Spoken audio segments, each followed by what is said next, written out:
Service Commission, PSC, in accordance with the University Act 2012. Consequently, his current contract, which is for a term of 5 years, is set to expire on 5th January 2025. Section 39, subsection 3 of the University Act 2012 provides that the Vice Chancellor shall hold office for a term of 5 years and shall be eligible for a further term of 5 years.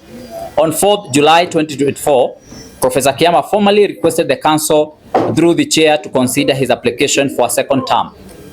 Prior to his appointment as Vice Chancellor, he served in several significant administrative roles at the University of Nairobi, namely Deputy Vice Chancellor, Human Resource and Administration, Acting Deputy Vice Chancellor, Finance, Planning and Development, Principal College of Agriculture and Veterinary Sciences, Director of Wangari Maathai Institute for Peace and Environment Studies, Associate Dean, Faculty of Veterinary Medicine, and Chairman, Department of Veterinary Anatomy and Philosophy.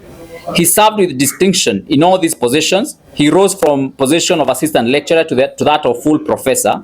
The current University Council was appointed in May 2023. Upon their appointment, they commenced on a process of replacing him despite his sterling performance. His performance as Vice Chancellor and Chief Executive Officer has been rigorously evaluated by the previous University Councils under the supervision of the State Corporation Advisory Committee, SCAC. He achieved an excellent score of 96.24% and 96.40% for the financial year 2019-2020 and year 2020-2021, respectively. In the year 2021-2022, the evaluation could not be conducted due to the absence of a University Council. The evaluation for 2023-2024 was scheduled to take place before September 30th, 2024. Instead of carrying out the evaluation, they chose to sack him unfairly, claiming that he was uncooperative. This is clearly witch hunt and begs the question: are these things that the University Council, are there things that the University Council is planning and hell-bent to implement in which the good professor is not keen on implementing? And in this case, would be illegal things. What's the agenda with the university assets, especially land and proposed long-term land leases for the university prime land? It is alleged that this is one of the push that the council is pushing the university to undertake. What is the role of the PS in Nyangala? And we all know very well that this PS has mismanaged the mean testing instrument for the university new funding model. What is her interest with the chairman of the University Council, Amukoa Anangwe?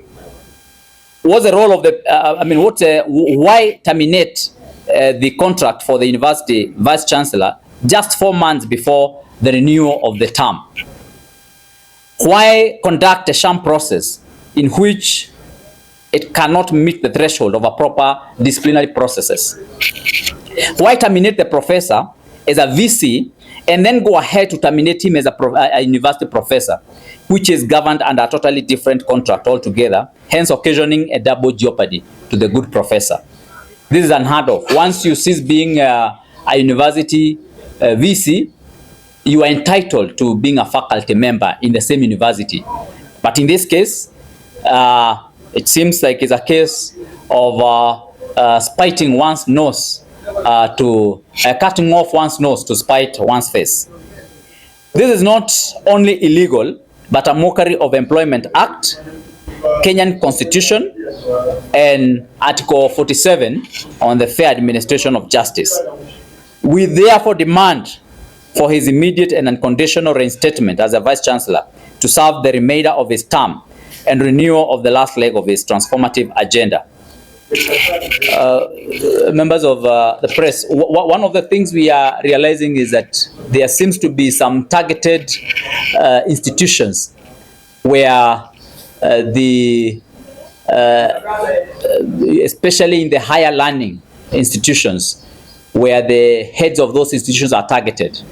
You can see clearly the professor of University of Nairobi, the VC, has only 4 months remaining to complete his term. But also, the whole of this year, he has been totally disturbed by the new council.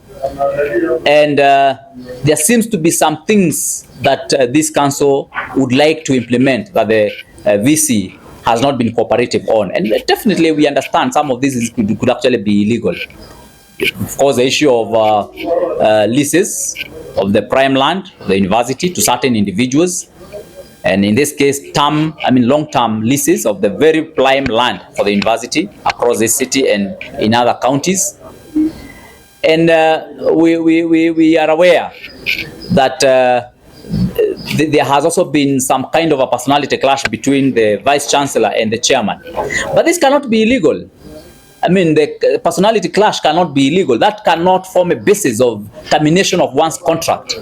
And so these are things that must be addressed in a different forum, in a different way. It can't be that in this nation, anytime a chairman and a CEO of an institution have a personality clash, we rush to terminating the contract of either of them.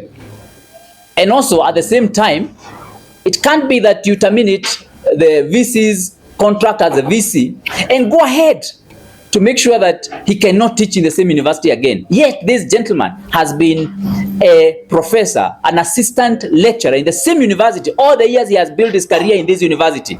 And now you want to demolish him in a day, in one letter, and say that he is a persona non grata in the University of Nairobi, that he cannot be seen. What sin is it that he has done? Yet we have not seen any accusations.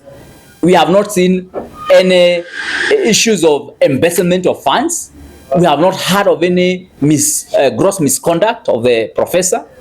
And so clearly we can see there is a witch hunting, and someone is going after this professor because of his strong stand, because of his integrity, because of his view of things and how things should run in that university. I mean, why is it someone is saying that he's not a good team player, yet he has been heading all these departments all this time? Why is it that he was not terminated before? How did he get to this level for all these years? That only now when Amukoa Nangwe comes to this town as the chairman of the council, all of a sudden the professor is uncooperative. The professor can't be the VC and he has to be terminated. And not only terminated as a VC, but also his contract with the university as a professor, as a faculty member, terminated.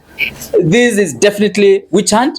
It has, it is just not right. It is illegal. And it's a mockery, total mockery of our laws of this Republic of Kenya and fair administration of justice.